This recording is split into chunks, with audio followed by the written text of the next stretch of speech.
O que sou aqui pra atenção merecer, ser lembrado por ti.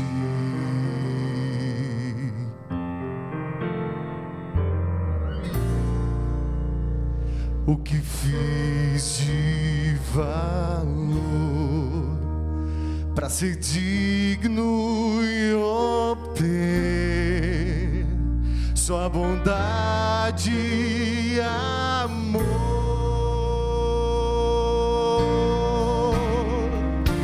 Senhor, me ajuda, estou perdido, ó Cristo, preciso de ti.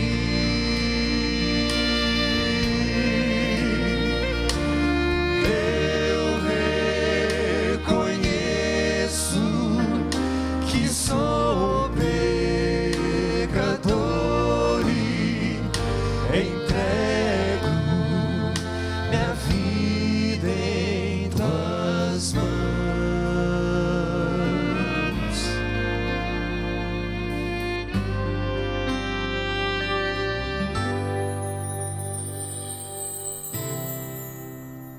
Cada dia aqui, sim, eu quero andar ao teu lado, Senhor,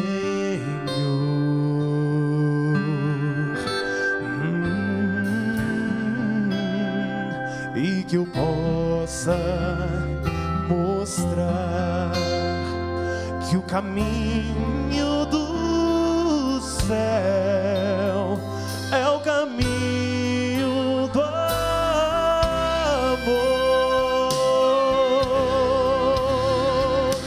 Senhor, me ajuda, estou perdido, ó Cristo, preciso de ti.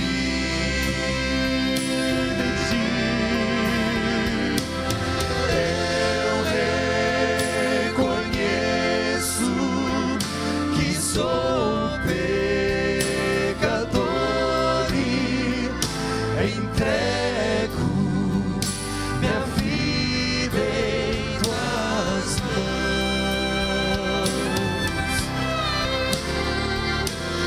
Eu reconheço que sou pecador e entrego minha vida em tuas mãos.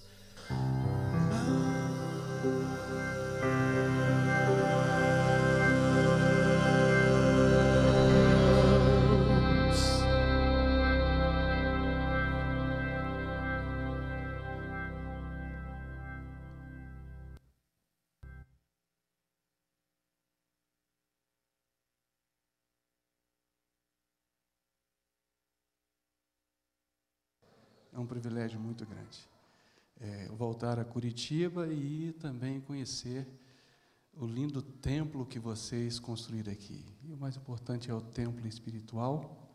Que Deus seja honrado, que Deus seja glorificado sempre neste local. Um abraço carinhoso a uma querida família, Emerson e Elaine. Os meninos estão ali. Um saudoso abraço. Com saudade de vocês. Vocês estão num projeto aqui muito lindo. Estão estudando sobre as verdades para um novo tempo. E essas verdades, elas estão baseadas aqui nas Sagradas Escrituras. E como é bom nós estudarmos a Palavra de Deus. Como é bom abri-la e sentir que ali, de todas as formas possíveis, Deus fala conosco. E oramos para que mais uma vez Deus ele se apresente a nós Deus se revele a nós, que Deus ele fale ao nosso coração através da sua palavra. Então eu convido todos vocês agora, aos nossos amigos internautas também, que estão conectados conosco, nós convidamos todos vocês agora a mais uma vez fechar os seus olhos para nós orarmos ao nosso bom Deus. Pai de amor que está nos céus, muito obrigado pelo privilégio de sermos chamados teus filhos. Muito obrigado, Senhor, pelo privilégio de estudarmos a tua palavra nesta noite. Nós vamos abri-la e queremos fazê-lo, Senhor, com temor, com reverência, com solenidade, porque é a tua palavra, é a tua voz falando ao nosso coração. Por isso, Senhor, queremos ficar silentes diante de ti e te pedimos, Senhor, em nome de Jesus Cristo, envia sobre nós agora o Espírito Santo, que Ele ilumine a nossa mente, que Ele nos inspire, que Ele nos revele, ó Deus, mais uma vez a tua face e, acima de tudo, Senhor, o teu amor. E dá-nos também, Senhor, humildade para aceitarmos a tua proposta nesta noite, em nome de Jesus Cristo. Amém. Amém. Bom, nesta noite, mais uma vez, vamos estudar, como vocês têm feito aqui a cada domingo, um pouco a palavra de Deus. A palavra de Deus é a revelação de Deus. É como Deus, Ele achou melhor se revelar a nós. Tá ok? Então, Deus, Ele é infinitamente maior do que Ele está revelado aqui. Então, o que nós sabemos de Deus? O que nós sabemos de Deus está nesse livro aqui. E Deus é muito mais do que isso. Mas o que importa para nós é chegar a esta revelação.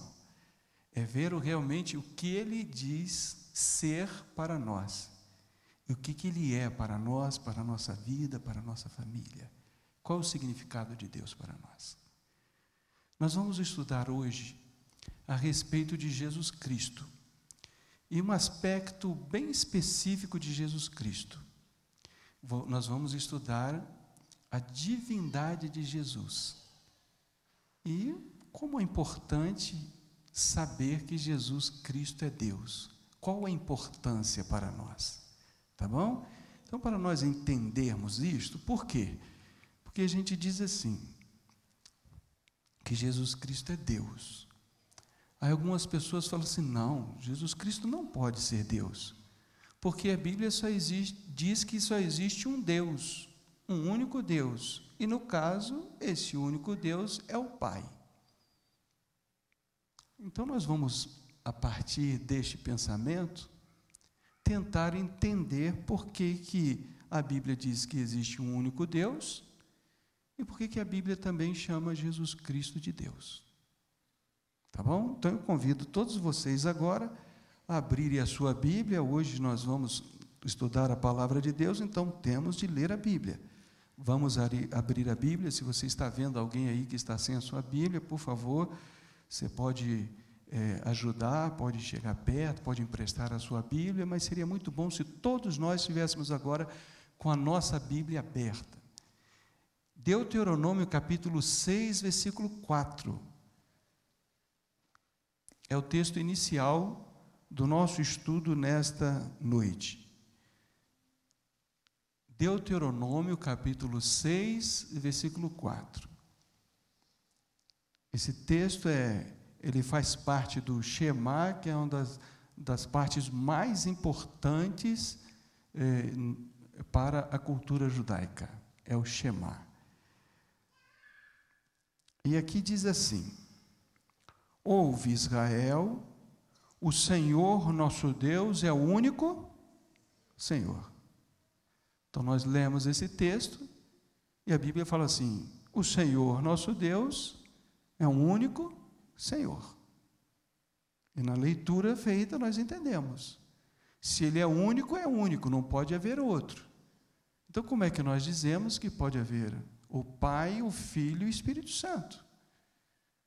Algumas pessoas, então, elas não conseguem entender como a Bíblia diz único, e ao mesmo tempo nós dizemos que existe Pai, Filho e Espírito Santo. É porque a palavra único aqui, nesse texto, quando a Bíblia diz, ouve Israel, o Senhor nosso Deus é o único Senhor, essa palavra único é errad. E esse único quer dizer uma unidade composta. E unidade composta quer dizer que esta entidade, ou seja, no caso aqui, Deus, pode ser composta de mais do que um ser, porque é uma unidade composta. E para que a gente não tenha dúvida nisso, a Bíblia usa essa mesma palavra num outro contexto, e então fica mais fácil a gente entender uma unidade composta. Único, uma unidade composta. Ou seja, composta de 2 ou mais elementos. Então eu convido vocês a abrirem a palavra de Deus agora, no livro de Gênesis, no capítulo 2, lá na criação. Gênesis, no capítulo 2, essa palavra vai aparecer de novo, e esse texto aqui é muito conhecido de todos nós. O primeiro texto diz, ouve Israel, o Senhor nosso Deus é o único Senhor. Errad, uma unidade composta. Ou seja, nós estamos dizendo que Deus é composto de Pai, Filho e Espírito Santo. E agora aqui no capítulo 2, no versículo 24, diz assim, 2:24, por isso deixa o homem o pai e a mãe e se une à sua mulher, tornando-se os dois uma só carne, ou uma única carne. E novamente a palavra errad aparece aí. Então, um homem, uma mulher, deixam o pai e a mãe, e eles se unem através do casamento, e eles se transformam, então eles se tornam uma única carne. É uma única carne, composta de quantas pessoas? Hein? 2. É um dos segredos da felicidade do casamento. E alguns não entendem isso, querem acrescentar o pai, a mãe, a sogra, o sogro, o tio, aí dá uma confusão danada. Uma única carne, composta de quantos elementos? Hein? E quando nascem os filhos? Continuam os dois uma única carne. Para um outro assunto, no outro momento. A única carne no casamento, marido e mulher. 2 pessoas. Então, se a única carne no casamento é composta de 2 pessoas, marido e mulher, agora ficou mais fácil nós entendermos. Deus único, composto de 3 seres, Pai, Filho e Espírito Santo. Porque a palavra Deus não é um nome próprio, é um título. É um título. Então, se eu falo assim, uma família composta de quantas pessoas? Família. Em casa somos 4, o outro vai dizer, somos 5. Então, uma família composta de vários elementos. Então, acho que dá para a gente entender aqui, quando a Bíblia diz um único Deus. Ele é um Deus, não é um único ser, é um Deus, uma divindade, composta de 3 pessoas, Pai, Filho e Espírito Santo. E se você pegar a Bíblia, aí no próprio livro de Gênesis, no capítulo 22, no versículo 16, você vai ver que quando Deus quer falar de único como um unitário, isolado, sozinho, ele usa uma outra palavra. Ele não usa errad, único, que o único é unidade composta. Então, no capítulo de Gênesis, capítulo 22, versículo 16, fala assim, e disse, jurei por mim mesmo, diz o Senhor, porquanto fizeste isso, e não me negaste o teu único filho. Aqui não é unidade composta. A unidade simples. É um único elemento. Quem é esse único elemento? Isaac. Não é isso? Isaac. E a palavra aqui é Yashid. Então Deus, ele faz diferença. Quando o único é um elemento somente, é Yashid. Agora, quando o único é uma entidade composta de outros elementos, aí é Had. No caso, Deus, e no caso, o corpo, um único corpo, marido e mulher, como nós vimos aqui. Dito isto, então, entendido isto, nós dizemos que a palavra único, quando é aplicada a Deus, não impede de forma alguma de nós entendermos que Jesus Cristo é Deus. E a Bíblia tem diversos momentos que ela chama de Jesus Cristo de Deus. E eu quero convidar vocês agora para ver esses textos nas Sagradas Escrituras. Abra agora a sua Bíblia no livro de João, no capítulo 1, versículo 1 a 3. João, Evangelho de João, capítulo 1, versículos 1 a 3.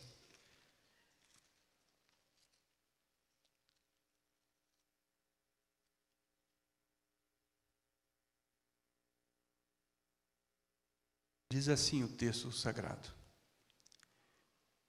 no princípio era o Verbo, e o Verbo estava com Deus, e o Verbo era, muito claro esse texto, e o Verbo era Deus.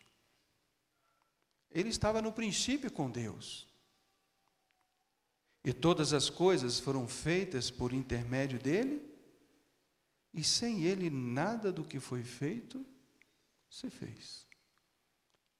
Então nós temos aqui no versículo 1 ser, que é chamado de Deus, mas ele não é Deus Pai. Por que não é Deus Pai? Porque no versículo 2 diz que este ser, chamado Verbo, estava com Deus Pai. Veja aí. Ele estava no princípio com Deus. Então não podem ser as mesmas pessoas. Então, o Verbo, lá no princípio, era Deus, e este Verbo, que era Deus, estava com Deus. E a quem se refere esse texto? Versículo 14. Diz assim: e o Verbo, ele se fez carne e habitou entre nós cheio de graça e de verdade. E vimos a sua glória, glória como ao unigênito do Pai. A quem se faz referência esse Verbo, esse ser? Jesus. Jesus, ele se tornou carne, diferente de encarnou-se. Tá bom? Nós não dizemos que Jesus encarnou-se. Não. Jesus, ele tornou-se carne. É uma diferença muito grande para encarnar-se e tornar-se carne. O Verbo que estava no princípio com Deus e que era Deus, este Verbo, ele se tornou carne. Ele se tornou um de nós. E ele nasceu aqui. Isto é um mistério que nós não entendemos, não adianta tentar explicar isso através da biologia, da concepção. Isto é um mistério e não é nossa intenção. A nossa intenção aqui é entender o que o texto diz. Há um único Deus, e nós já vimos que o único pode ser duas ou mais pessoas, seres. E agora, através desse texto aqui, nós podemos entender que assim como existe o Pai, existe também o Filho como Deus. A Bíblia é muito clara. Deus estava no princípio, através dele todas as coisas foram criadas, e ele se tornou carne e habitou entre nós. E isso que nós acabamos de ler aqui, Deus vindo nascer como um menino, como uma criança, nós encontramos no Velho Testamento algumas profecias que já diziam que isso ia acontecer. Então as pessoas da época de Jesus Cristo, se elas foram pegas de surpresa, foram por desatenção, não por desaviso ou por falta de revelação de Deus.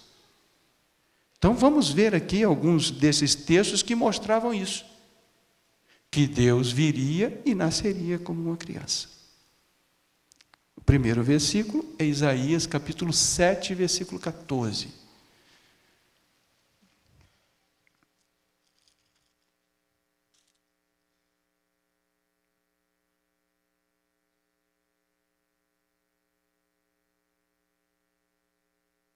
Isaías 7, 14.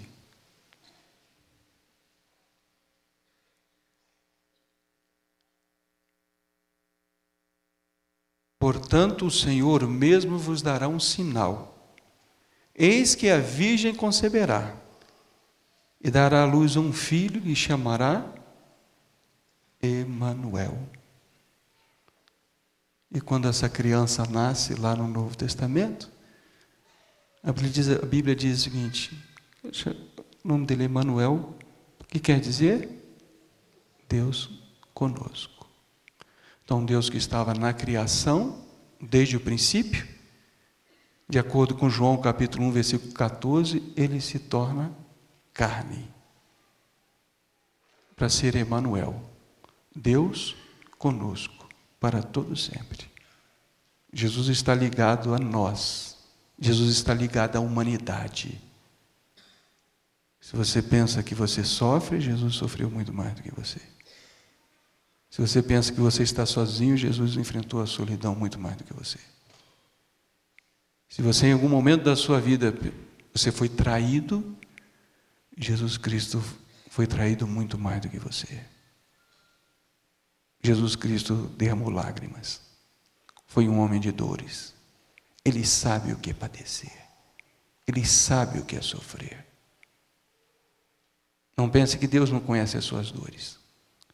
Não pense que Deus desconhece o seu sofrimento.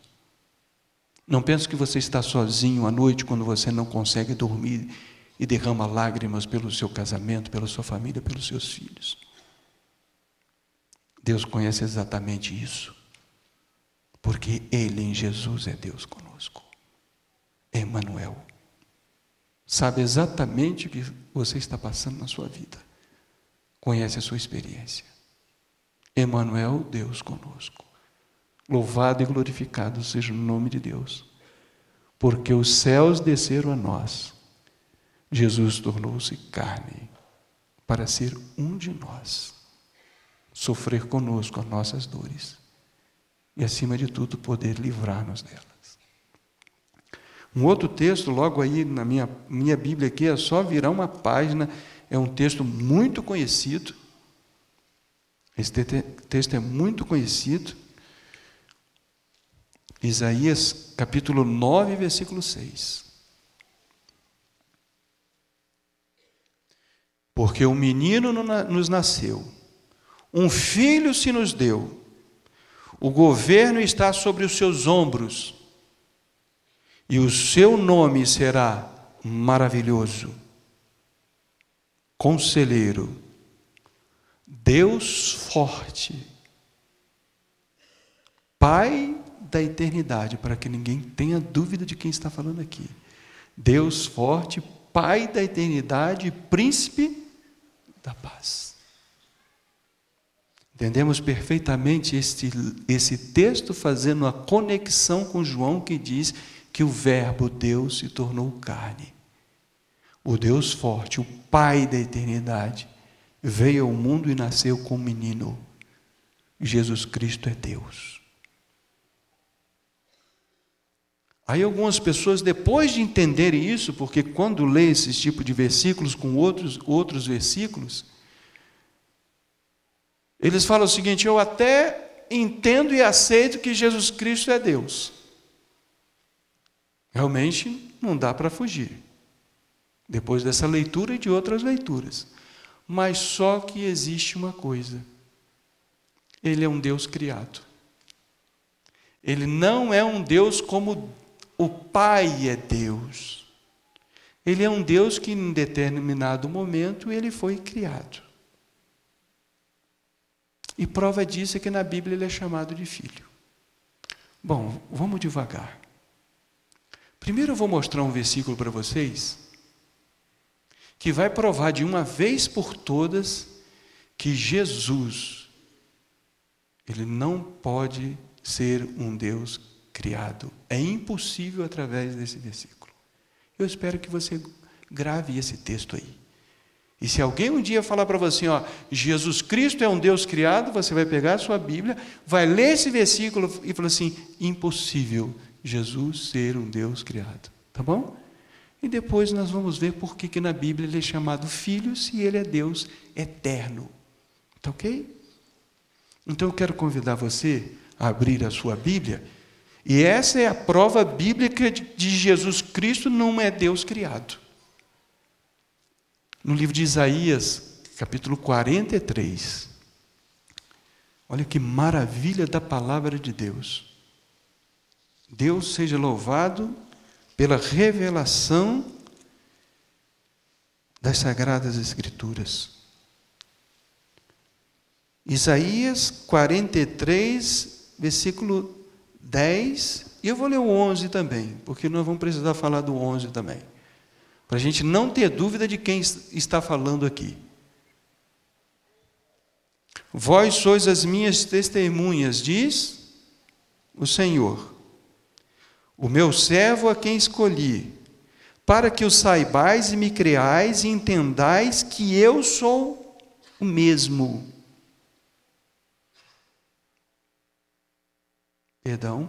Entendais que sou eu mesmo, e que antes de mim Deus nenhum se formou, e depois de mim nenhum haverá.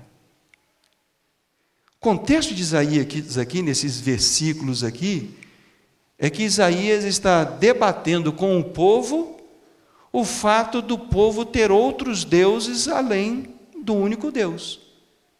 O Deus que foi lá, tirou do Egito e assim por diante, e cuidou e assim por diante. Aí poderia haver na mente deles alguma possibilidade de ligar uma determinada divindade com Deus. Aí Deus falou o seguinte: antes de mim, nenhum Deus se formou. Depois de mim, nenhum haverá. Olha esse texto. O que esse texto está dizendo? Que não pode haver Deus criado de forma nenhuma. Nem antes, nem depois de Deus. Se você quiser colocar esse texto aí num tempo determinado, você coloca o texto ali em 800 anos antes de Cristo. Em 800 anos de Cristo, Deus está dizendo, antes desse tempo aqui, nenhum Deus se formou. E depois de mim, nenhum haverá. Então, se Jesus foi criado, ele foi criado quando? Antes ou depois desse texto ser escrito? Impossível. Impossível. A criação de Jesus Cristo como um Deus, ele é impossível à luz da palavra de Deus que diz, antes de Deus, nenhum outro Deus se formou. E depois de Deus, nenhum outro Deus haverá. Porque Deus é eterno. Ele existe desde a eternidade. Ele é Pai da eternidade. E agora, para que nós não tenhamos dúvida nenhuma de quem esse versículo aqui está falando, o versículo 11 diz o seguinte: eu sou o Senhor, e fora de mim não há o quê? Salvador. A respeito de quem esse texto está falando? É fácil. É só você abrir a sua Bíblia em Atos capítulo 4, versículo 12, perdão. Atos capítulo 4, versículo 12. E é assim que nós aprendemos a estudar a palavra de Deus, fazendo uma correlação respeitosa e responsável do texto bíblico.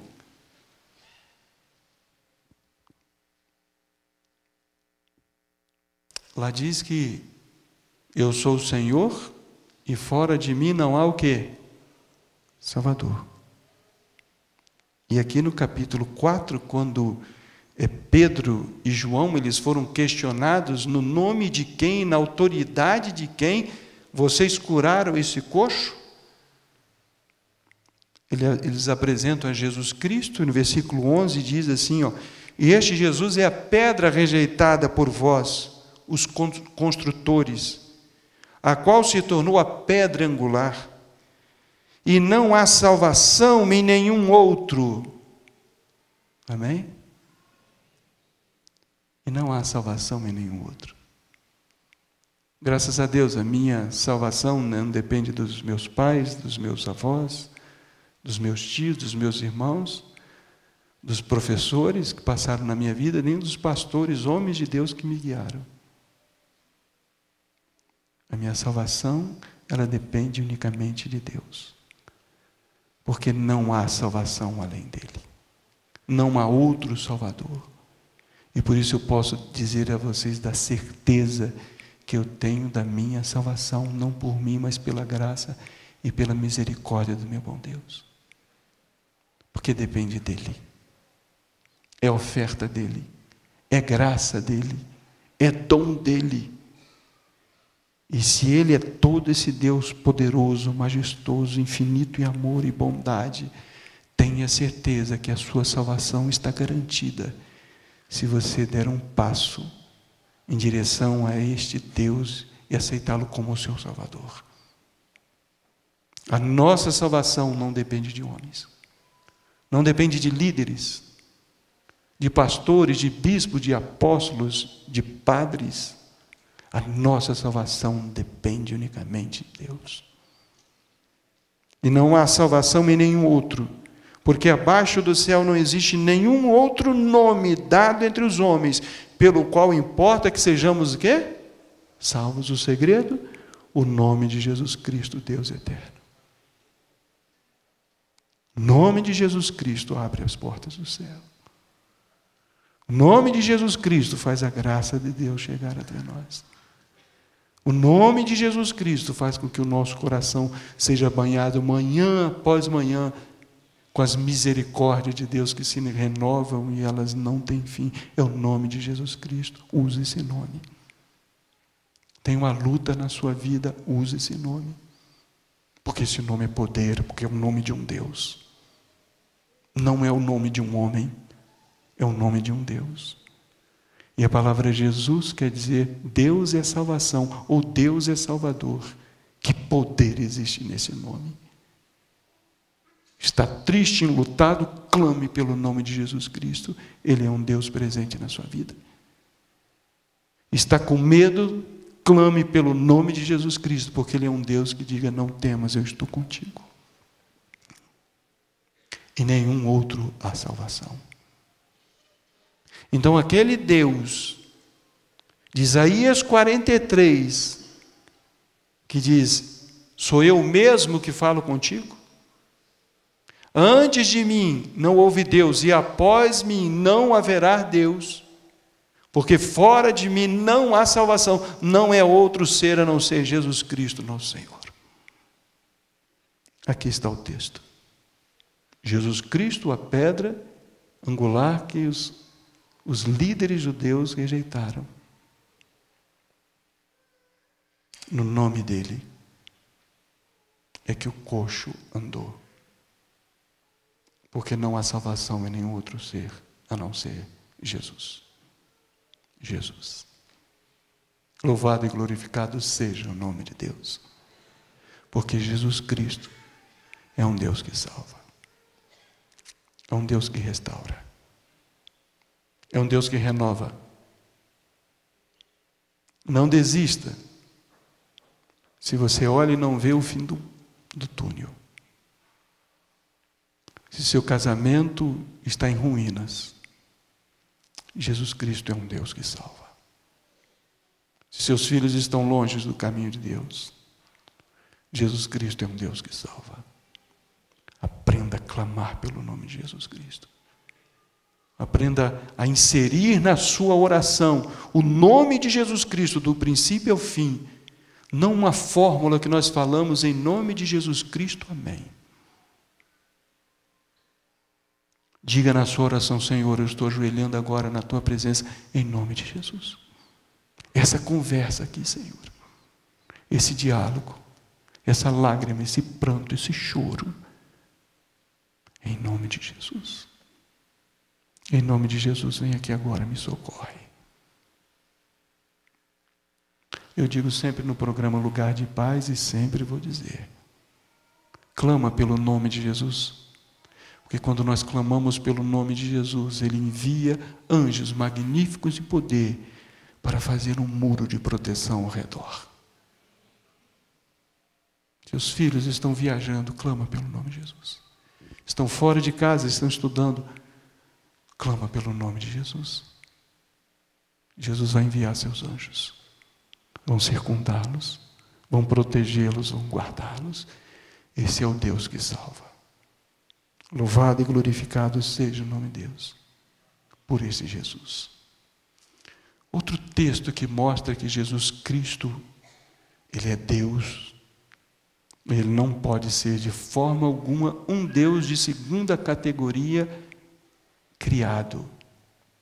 Convido a abrir a Bíblia no livro de João, capítulo 8. João, capítulo 8.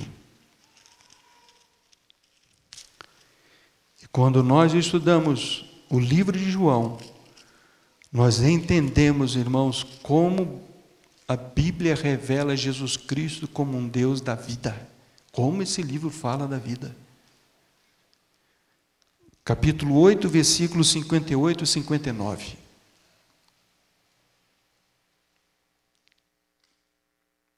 Respondeu-lhes Jesus: em verdade vos digo, antes que Abraão existisse, o que diz aí?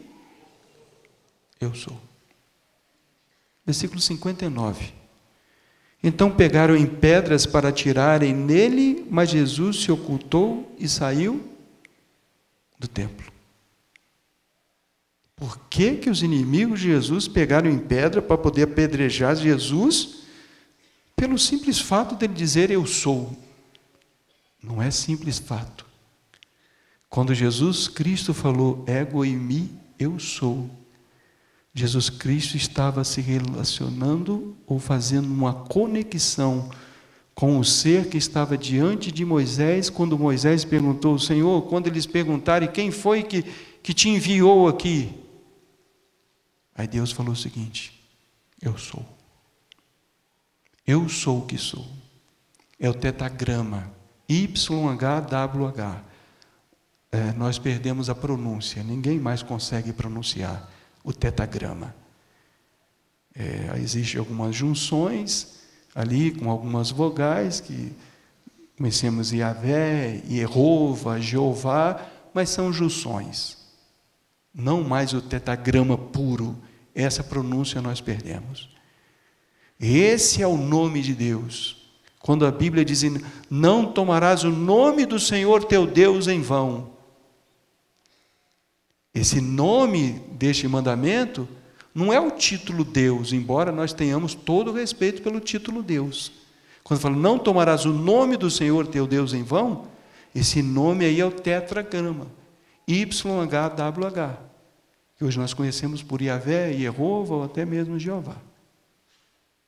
Então, quando Jesus Cristo falou o seguinte: antes que Abraão existisse, eu sou, os judeus entenderam perfeitamente que ele estava dizendo: eu sou o Deus lá do Velho Testamento, que estive com Moisés lá na sarça, e disse para ele: eu sou o que sou.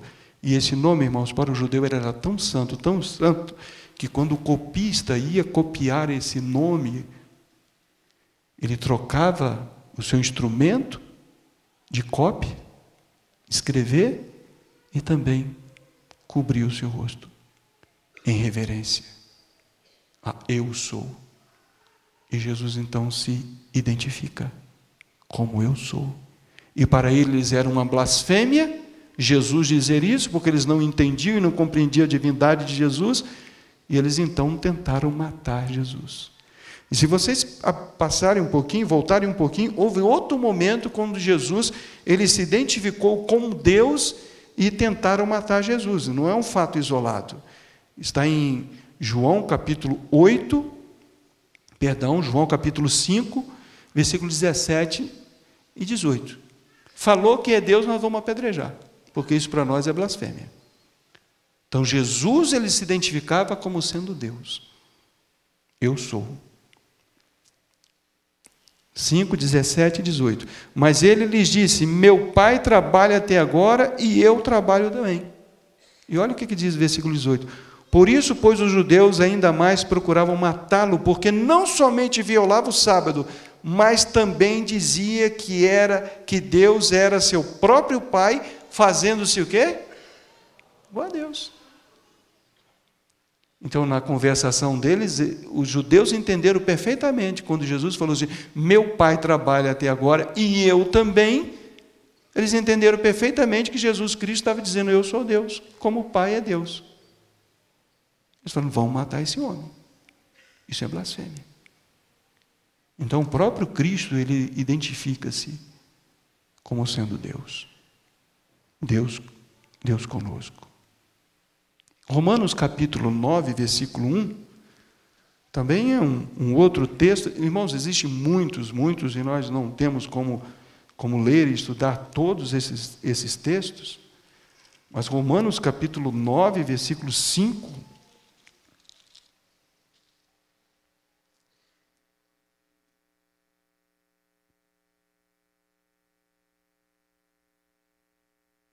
vou ler o versículo 4 também.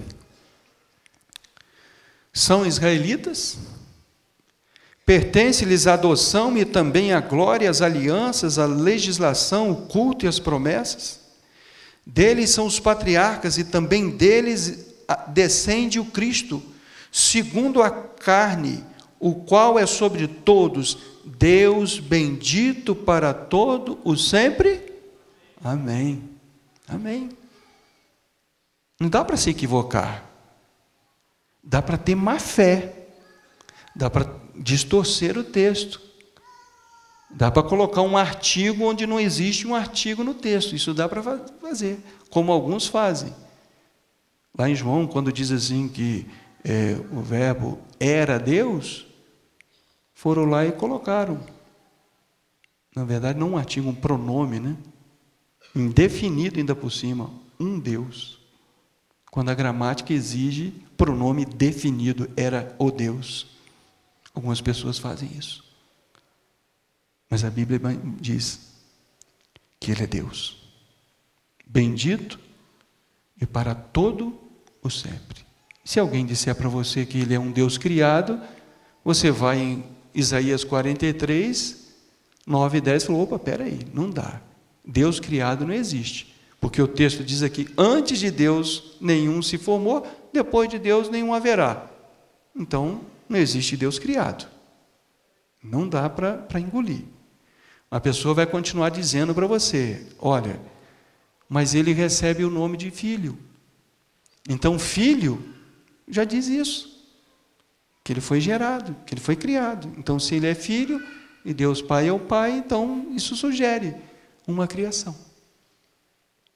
Então, nós vamos ver agora por que a Bíblia chama Jesus Cristo de Filho de Deus, se Jesus Cristo não foi criado por Deus como Deus. Por que a Bíblia chama Jesus Cristo de Filho de Deus?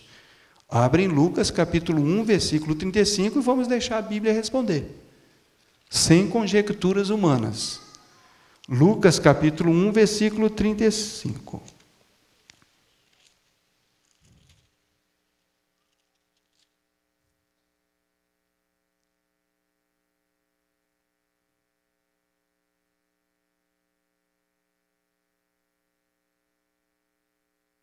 Aqui fala do nascimento de Jesus. Deus escolhe um adolescente, nós entendemos isso, um adolescente com seus 17, 18, 19 anos, por aí.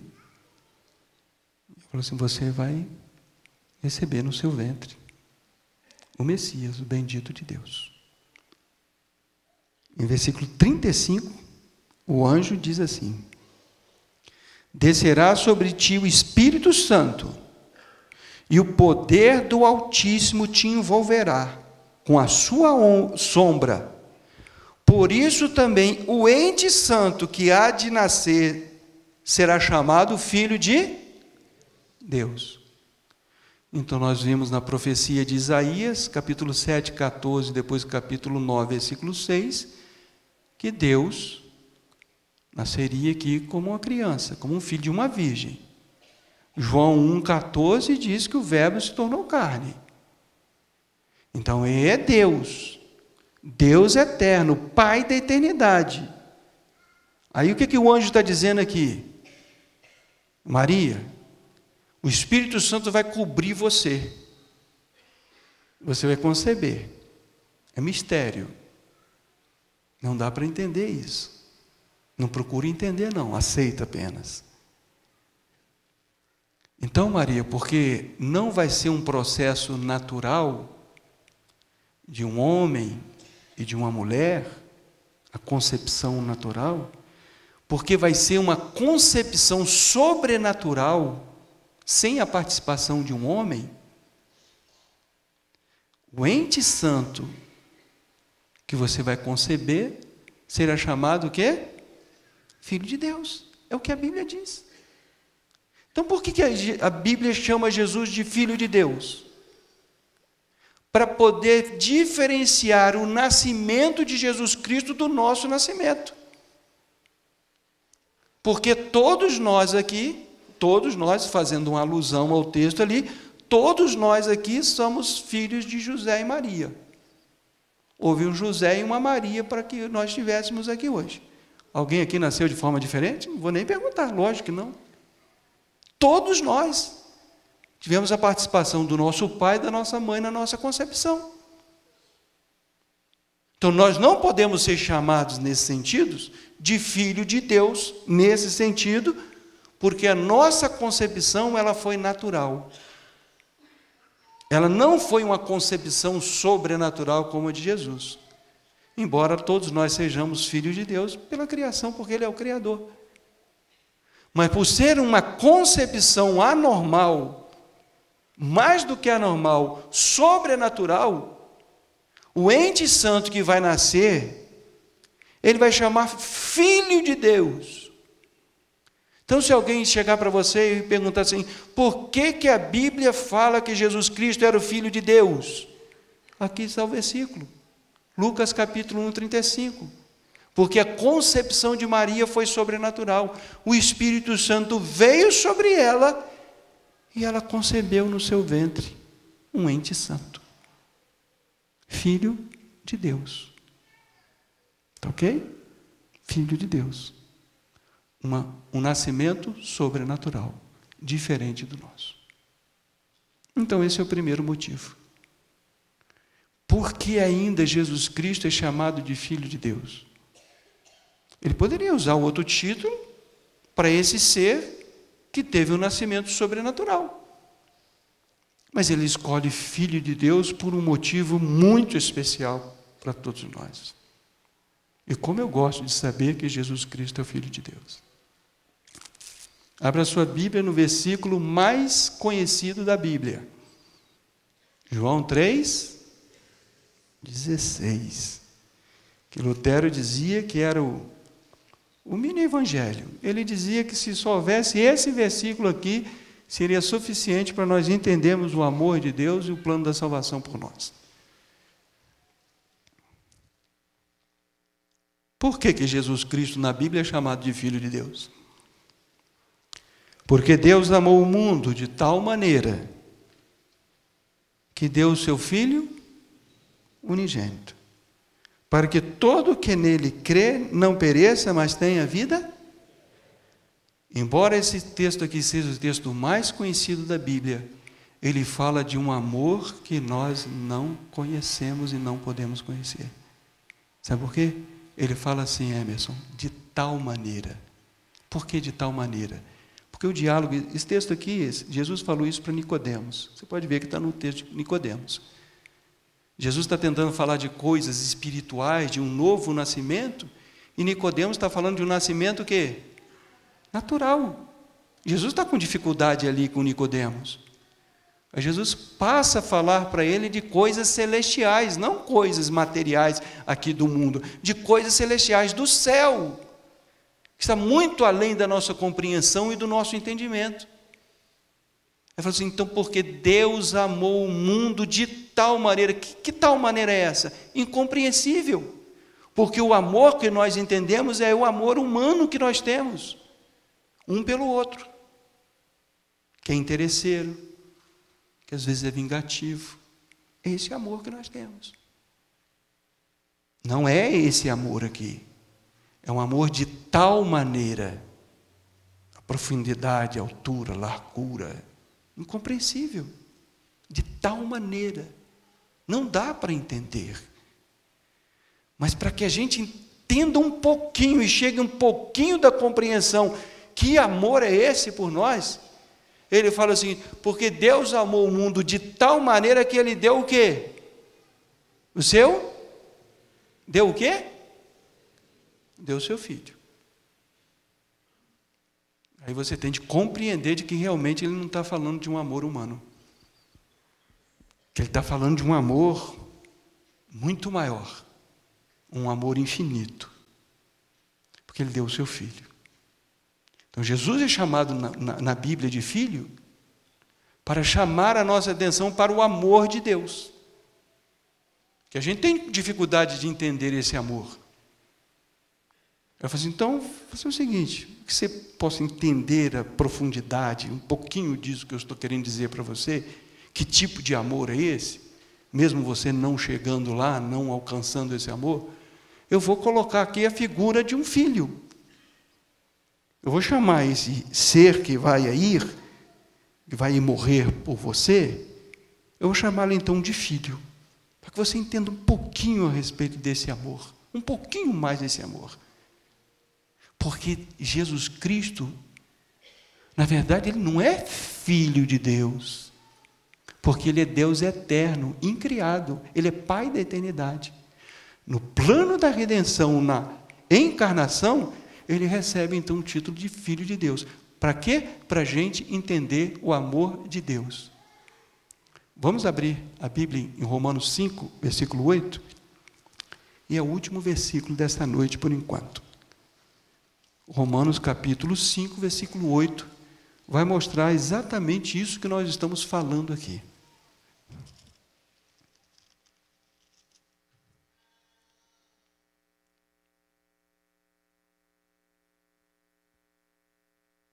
Mas Deus prova o seu próprio amor para conosco, pelo fato de ter Cristo morrido por nós, sendo nós ainda o quê? Pecadores. Então, o que Deus faz com a morte de Jesus Cristo? Ele prova o seu amor. Para que você entenda um pouquinho isso, ele fala o seguinte, eu dei o meu filho, porque Deus amou o mundo de tal maneira que deu o seu filho. É prova do amor dele. Jesus Cristo é chamado de Filho de Deus na Bíblia para provar o amor de Deus por nós. E nós temos de pelo menos entender e compreender essa tentativa de Deus de chamar a nossa atenção para o seu amor. Um amor infinitamente maior do que o nosso amor. Maior do que a nossa compreensão. Mas pelo menos a gente entender a tentativa de Deus. Eu estou chamando o filho, estou dando o meu filho, para você entender o quanto eu amo você. Quanto eu amo você. Um dia eu estava estudando a Bíblia com um rapaz, e ele tinha e tem ainda um filhinho. Esse filhinho ele tem um problema no fígado por causa de uma enzima. Então o abdômen dele assim bem distendido, medicações, alimentação, um maior cuidado com aquela criança. Desse tamanhozinho assim, na sala, brincando, para lá, para cá, o abdômenzinho distendido. E eu estava falando para o pai dele, dessa criança, a respeito do amor de Deus. E falei que Jesus Cristo, na Bíblia, ele recebe esse título de Filho de Deus para mostrar o quanto Deus nos ama. Aí eu falei assim para ele: Antônio, deixa eu fazer aqui uma pergunta para você. Vamos supor que eu esteja com uma doença muito séria e que para eu sobreviver você tem de dar por exemplo, o seu coração para mim, um transplante de coração, e é lógico que você tirar seu coração, você vai morrer, né? Você não tem dois. Eu falei assim: você faria isso por mim? Eu acho que ele ficou assim meio constrangido. Ele falou assim: pastor, eu acho que sim, né? Então, pelo menos já sei onde eu tenho um doador, né? Pastor, eu acho que sim. Eu acho que eu seria capaz de entregar a minha vida para salvar a sua vida. Aí eu agradeci e falei o seguinte: e se fosse o coração do Igor? Aí o Antônio falou assim: pastor, pode parar. O senhor vai morrer.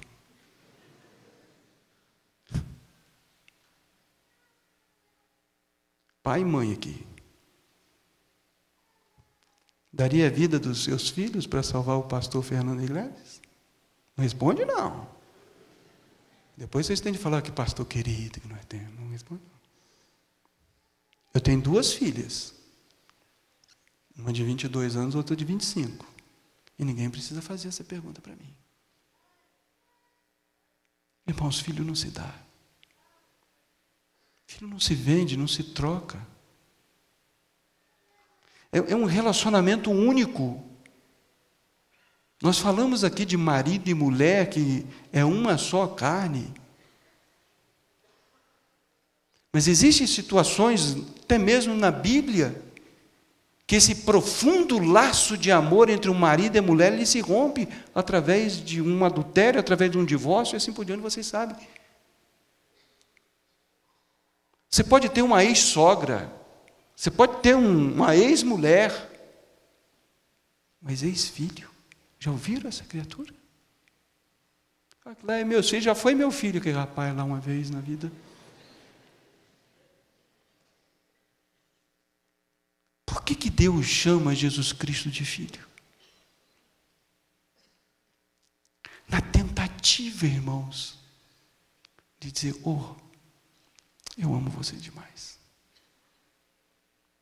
Não dá para explicar esse amor. Não dá para você entender esse amor, mas eu vou tentar fazer isso com você. Eu vou dizer para você assim: eu dei o meu filho para você. Esse é o amor de Deus. Ele deu o seu filho. O Deus eterno que se tornou carne.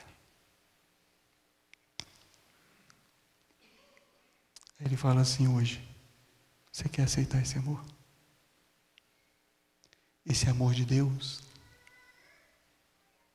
Aí você fala assim: por quê? Porque é essa qualidade de amor desse Deus que vai dar a você qualidade de vida, sentido na vida. É um amor que não vai trair você. É um amor que não vai abandonar você. É um amor que nunca vai deixar você só. Nunca vai desamparar você.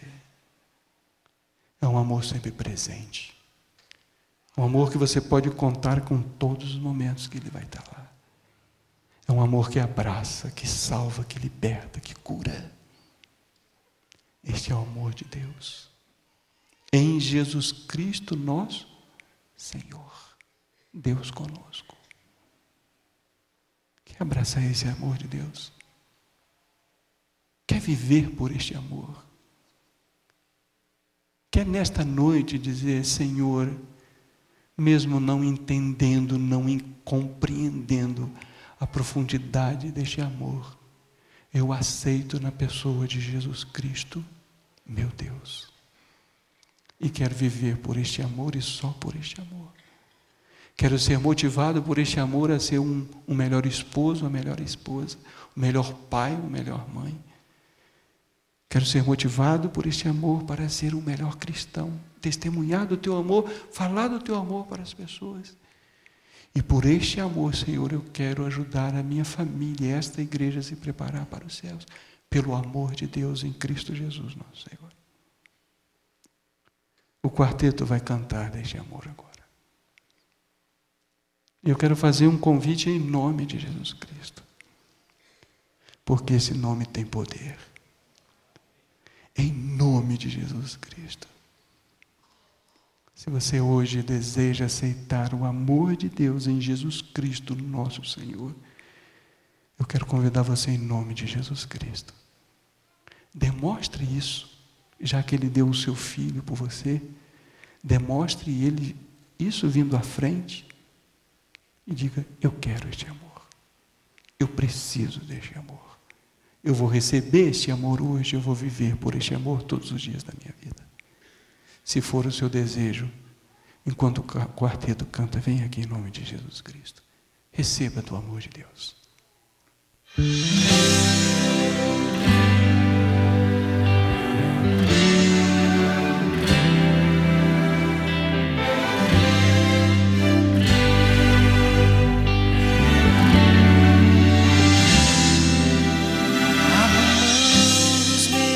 Projetos e da vida que busquei, abro mão dos bens terrenos para ser filho de um rei, para ser forte na fraqueza, para ser luz na escuridão, para dar a outra face, espalhando o perdão. Abro mão da minha culpa para receber a paz e viver com esperança, avançando sempre mais no caminho de espinhos, onde carregado sou pela mão de quem me ama, salvou. Sigo em meu sonho, verei o meu Senhor. Fui salvo por sua graça, estou seguro em seu amor. O meu passado já ficou para trás. Céu à minha espera, posso crer, verei o Senhor.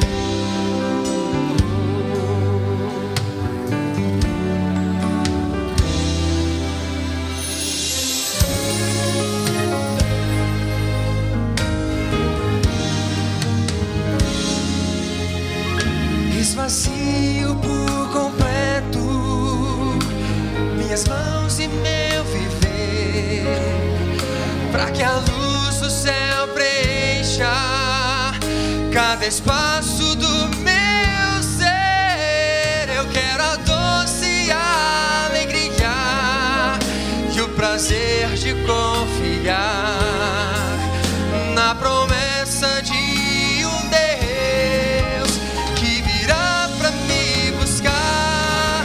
Sigo em meu verei o meu Senhor. Fui salvo por sua graça, estou seguro em seu amor. O meu passado já ficou para trás. Há um céu à minha espera, posso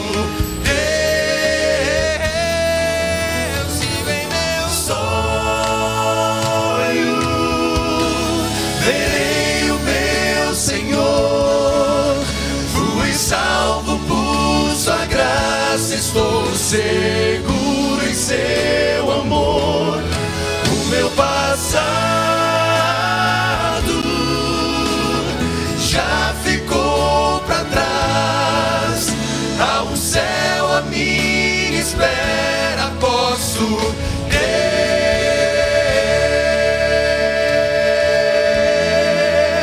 Verei o meu Senhor.